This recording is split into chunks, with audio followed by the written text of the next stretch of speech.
What's up, guys? It's Crash, and Andrew Wilson, the CEO of EA, has made some statements regarding the Battlefield franchise as a whole, and I honestly wasn't really impressed with it, and I'm going to tell you why here in a little bit. Just thank you guys so much for sticking with the channel through some of the Call of Duty videos and the Scope live show on Mondays. I really appreciate it, the kind of diversifying content a little bit. I just enjoy making videos too much to sit around and wait for something to happen with Battlefield. So thank you guys so much for that, and let's kind of get into it. Now, Vince Zampella did something similar a couple weeks ago, talking about, Battlefield has quite a long ways to go and stuff like that, so that's all good. This is actually in a Goldman Sachs interview, first brought to my attention. I saw it on the BF Bulletin Twitter page, and this is pretty interesting. In a Goldman Sachs interview, and that kind of tells us a little bit about what this is. This is actually, I feel like, for investors. It's not really to make players feel better. It's to make the almighty shareholder feel a little bit better. So I think that's an important caveat to understand. And let's go ahead and talk about what he said and put it up on the screen. I don't think we delivered in the last two iterations of that in the way we should have. There's a lot of work we've got to do there, but at its very core, it's extraordinary IP. And what we've seen in the world of entertainment is that great IPs are resilient, and we've seen movies, not live up to the expectations of franchises. Star Wars might be one such franchise, and then you can see what happens when you get the right creative team involved, how they can completely reinvent and grow a franchise.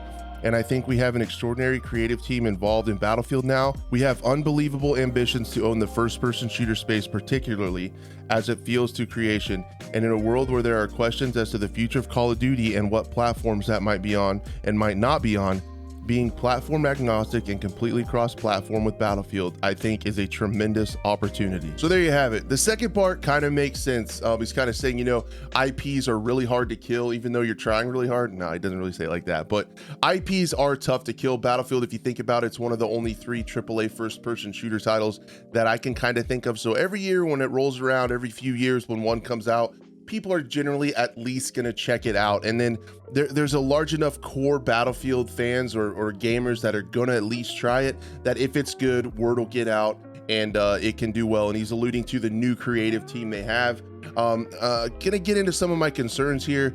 Again, some of the creative team comes from Marcus Leto from Halo, Brian Bead for Call of Duty, Vince Zampella from Call of Duty, Apex Legends, and Titanfall. So different other AAA first-person shooters coming in is the creative team they're talking about. And then essentially it's the last part that I really don't like, insinuating that they're going to go after Call of Duty players, saying that the Call of Duty, what he's referring to is that if it is purchased by Microsoft, it could potentially down the road become like, PC and Xbox exclusive. I really don't see that happening. That doesn't financially make sense, but I don't know for sure. But I'm tired of them saying stuff like that and comparing themselves to other franchises. This is as plainly as I can say it. I don't give a shit about those other games. Make a Battlefield. You can really tell with 2042, they tried to bring in different aspects of other successful shooters and try to make it their own and fit it into the Battlefield formula, and it just does not work. So I'm a little bit troubled that he's still comparing themselves to Call of Duty and wanting to go after those Call of Duty players. I don't think that's great. Honestly, he could have left those last couple sentences in the chamber, and this would have been an okay statement, a pretty good statement. But I'm sick and tired of Battlefield trying to be something else. It needs to be a community sandbox with a server browser so you can play with a bunch of friends, persistent rent a server so you can build a community around the game.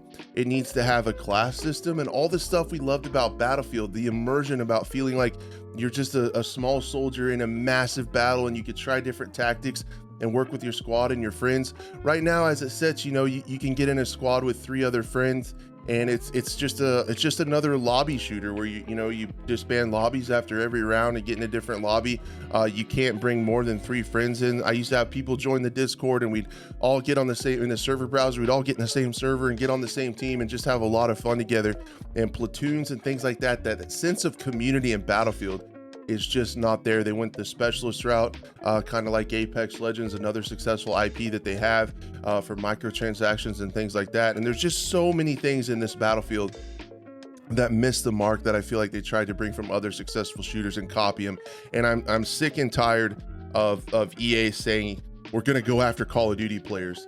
No, you need to go after Battlefield players. You need to make a Battlefield. So all in all, we're back to where we kind of started with after Battlefield 5 with the community pretty much unified from what I can tell on wanting like a Battlefield 3 or 4 type game with updated graphics, the immersion of Battlefield 1, and like some of the updated movement and gun mechanics from newer shooters, but have all those legacy features, all chat, server, browser, platoons, all the stuff that made Battlefield a community game. I would love to see back, and that would help the franchise. I hope someone out there high up in EA or DICE is listening and can get that done. It's going to be interesting to see what the future of Battlefield is. If you made it this far, thank you so much for watching, and we'll see you later.